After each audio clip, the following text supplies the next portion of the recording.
Sexta-feira, 9 de setembro, o Bahia Record começa agora. Veja os destaques da edição de hoje.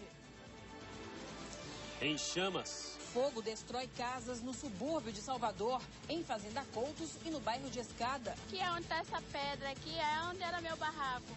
Ficou tudo ali, queimou tudo, não ficou nada, não peguei nada, que não tive condições de pegar. Eu estava dormindo, quando gritou ao fogo, eu levantei, abri a porta, abri o portão. Quando eu já vi, já estava queimando tudo, eu tive que sair correndo. E também na Pituba.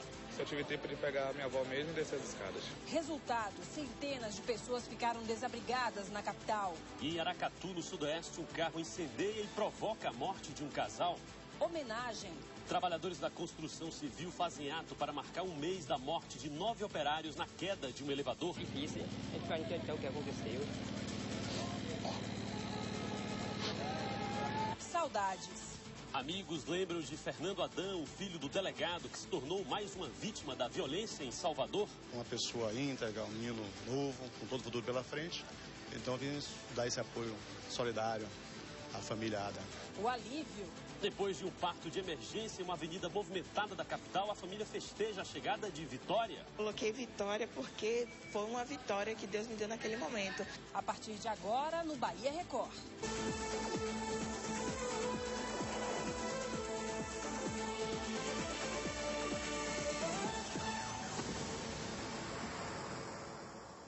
Boa noite. Boa noite. O Bahia Record de hoje começa mostrando o drama dos moradores da comunidade de Escada, no subúrbio de Salvador. Um incêndio que começou ontem à noite e se estendeu pela madrugada, transformou o local em um cenário de destruição. Por sorte, ninguém ficou ferido. No dia seguinte à tragédia, só restou mesmo a lembrança. Olha, aqui é onde está essa pedra, aqui é onde era meu barraco. Ficou tudo ali, queimou tudo, não ficou nada, não peguei nada, que não tive condições de pegar. Eu estava dormindo, quando gritou ao fogo, eu levantei, abri a porta, abri o portão. Quando eu já vi, já estava queimando tudo, eu tive que sair correndo. Desolados diante da perda de tantas casas, os moradores da comunidade no subúrbio ferroviário tentam manter as referências de onde viviam. Eu estou procurando reconhecer, mas acho que é aqui assim, não é? Aqui. Era aqui que a senhora morava? Era aqui, sim. É aqui que nós morávamos. Dona Margarida conta que enquanto o fogo consumia tudo, algumas pessoas se aproveitavam para saquear objetos de casas como a dela. Apesar de não ter restado nada, ela diz que continua grata a Deus. Agradecemos a Deus por não ter vítima, mas sofrimento tem muito nesse momento. Com a irmã pequena nos braços, Marina, de 9 anos, lamenta ter perdido a roupa que mais gostava. Minha farda da escola, tudo. Andando aqui pelo terreno onde os barracos ficavam, é que a gente percebe o quanto o incêndio foi poderoso.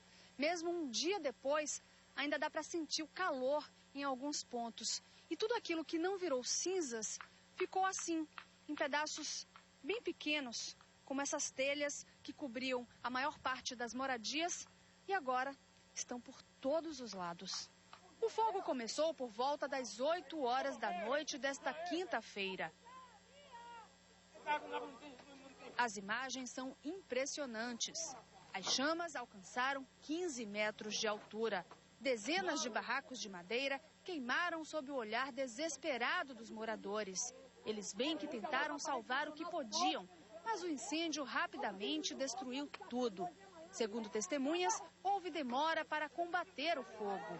7 viaturas trabalharam no local, mas o incêndio só foi controlado no início da madrugada de hoje. De acordo com o Corpo de Bombeiros, faltou água para que os caminhões-pipa fizessem o atendimento. O subúrbio ferroviário viveu horas de desespero. Ainda não se sabe o número de desabrigados. Pela manhã, uma outra comunidade carente de Salvador também sofreu com um incêndio. Desta vez, foi em Fazenda Coutos 3, numa região que ficou conhecida como Cidade de Plástico. 4 barracos, onde viviam 16 pessoas, foram consumidos pelas chamas. Ninguém ficou ferido, mas o cenário era de destruição, como mostram as imagens feitas do helicóptero da Record Bahia. Dona Marisa, que morava em um dos imóveis, ainda chora a perda do pouco que tinha. Eu vim para aqui para lutar, não foi para perder. Estou destruída. Minhas coisas tudo perdidas. Os pessoais, vizinhança, a comunidade me ajudando. Mas fazer o quê? Pedir força a Deus para lutar para frente. Este líder comunitário diz que o fogo pode ter começado por causa de um curto-circuito. Toda a localidade é abastecida por ligações clandestinas de energia. E esta não foi a primeira vez que o problema aconteceu. A gente usamos o gato. Hoje em dia não tem mais o gato, é uma pantera, né? Porque são 8.000 pessoas que estão morando aqui nessa comunidade. E teve um incêndio também em um apartamento no bairro da Pituba. Os moradores do prédio ficaram bastante assustados. Felizmente, ninguém ficou ferido. Os prejuízos foram apenas materiais. O helicóptero da Record Bahia registrou o momento em que a comunidade e os bombeiros tentavam controlar o incêndio. Este homem tenta apagar o fogo jogando baldes de água. A área ficou encoberta pela fumaça. As chamas teriam começado após um curto-circuito num dos barracos, acabaram se alastrando e atingindo outras 3 moradias. Por sorte, ninguém se feriu. O prejuízo material é que foi grande. Na verdade, essa reportagem que você assistiu foi sobre o incêndio em Fazenda Coutos. Agora você vai ver um incêndio que atingiu um apartamento no bairro da Pituba. Felizmente, ninguém ficou ferido. A fumaça que saía pela janela do quarto do apartamento aumentou a tensão entre os moradores e os vizinhos do prédio. Este morador do andar de cima acordou com o cheiro forte da fumaça e precisou carregar a avó de 80 anos. Foram momentos de muito desespero. Só tive tempo de pegar a minha avó mesmo e descer as escadas. O prédio todo descendo, evacuando. É um desespero. O incêndio aconteceu na rua Arthur Gomes de Carvalho, na Pituba. O fogo atingiu um dos apartamentos do 3º andar do prédio. Os moradores do imóvel não estavam em casa. Para o pessoal do condomínio que fez o combate primeiro, né, que abriu a porta e utilizou os extintores. De acordo com o Corpo de Bombeiros, o fogo destruiu tudo que estava no quarto onde o incêndio teria começado. Os outros cômodos da casa não foram atingidos. Segundo os moradores, a causa mais provável para o incêndio pode ter sido este aparelho de ar-condicionado. A médica moradora do imóvel atingido chegou ao local depois que os bombeiros já tinham controlado as chamas. A senhora acha que poderia ter acontecido o quê no seu apartamento? Não sabe, não? Já estamos recolhendo material e não tem mais o que o bombeiro possa fazer. Agora somente a perícia para descobrir o que foi que causou. Alguma parede, alguma parte da estrutura do prédio está comprometida? Só a perícia vai poder dizer. E sobre essa onda de incêndios em Salvador, a repórter Juliana Amaral nos traz mais informações ao vivo. Boa noite, Juliana. As causas desses incêndios já são conhecidas? Boa noite a todos. Olha, as perícias são realizadas pelo Departamento de Polícia Técnica, que deve divulgar os laudos nos próximos 10 dias. Mas sobre as possíveis causas desses incêndios, eu converso agora com o Tenente-Coronel do Corpo de Bombeiros, Jorge Sturaro, que está aqui ao meu lado. Boa noite, Tenente Coronel. Nesses casos, o que pode ter ocasionado os incêndios? Primeiramente, boa noite a todos. Olha, veja só, geralmente é um descuido. Uma sobrecarga nos materiais eletroeletrônicos, uma vela, um cigarro, um fósforo. São vários momentos que podem ter feito com que isso tenha acontecido, entende?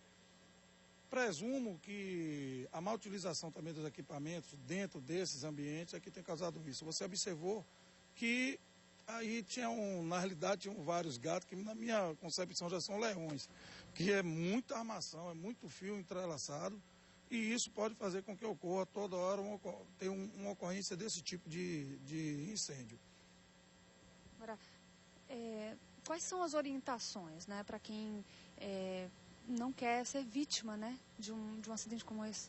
Olhe bem, veja só, um dos problemas, vamos supor, você vai sair do seu lar, você tem que fazer uma vistoria básica, simples, observar se você não deixou nenhum equipamento ligado, os materiais inflamáveis, fogão, panela no fogo, seu botijão de GLP, se ele está fechadinho, bem acondicionado, tranquilamente, sem problema nenhum, você está abreviando, quer dizer, você está evitando que ocorra um incêndio desse porte aí. Tem outras maneiras também, né? Você conhecer, quando você começa a ter um conhecimento mais apurado, você vê os erros que a gente comete. Exemplo, crianças em cozinha, jamais deixar crianças em cozinha, certo? O local de criança não é numa cozinha. Outra coisa, os solventes, os materiais que nós utilizamos de limpeza, eles têm que estar bem condicionados. O GLP, eles têm que estar bem fechado, bem travado, porque senão isso vai acarretar uma ocorrência de incêndio. Muito obrigada pelas informações, Tenente Coronel. E olha só, a Prefeitura, além da Prefeitura que mobilizou uma força-tarefa com órgãos municipais para ajudar as famílias da comunidade de Quilombo de Escada, o Estado também anunciou que vai prestar assistência com a distribuição de refeições e cestas básicas neste final de semana. É com você, Juca. Obrigado, Juliana. Depois de passar por cirurgia, o estado de saúde do ex-pugilista Reginaldo Holyfield é estável, de acordo com o boletim do HGE. Ele continua internado no Centro de Tratamento de Queimados do hospital em observação e não há previsão de alta. Pois é, Carol, diferente do que havia sido noticiado anteriormente, a Secretaria de Saúde informou que Holyfield sofreu queimaduras em 25% do corpo e não em 60%. As chamas atingiram o ombro, parte do braço e da perna dele. O incêndio foi na casa do ex-lutador no bairro de Massaranduba, em Salvador, nesta quinta-feira, e teria começado depois que 2 sobrinhos dele colocaram fogo em um colchão durante uma brincadeira. Holyfield chegou a socorrer as crianças antes de ser levado para o hospital. Um casal de empresários morreu carbonizado dentro do carro na noite desta quinta-feira na BA-262 em Aracatu, sudoeste baiano. Segundo a polícia, o veículo já estava em chamas quando o motorista perdeu o controle da direção em uma curva. Populares tentaram apagar o fogo e socorrer as vítimas sem sucesso. Há suspeitas de que o acidente possa ter sido criminoso. O prefeito da cidade, Silvio Maia, decretou luto de 3 dias. Passar pela estação da Lapa é motivo de pânico para muitos soteropolitanos. Isso porque a insegurança no local produz cenas de violência diariamente, em que as vítimas, na maioria das vezes, são os usuários do terminal. É difícil encontrar quem se sinta tranquilo nas imediações da Piedade. Gilvandro passou por uma experiência que ninguém gosta de passar. Ele foi assaltado. O crime aconteceu na estação da Lapa. Empurraram no campo, um puxou meu braço para trás, o outro segurou meu braço, o outro puxou o braço para trás.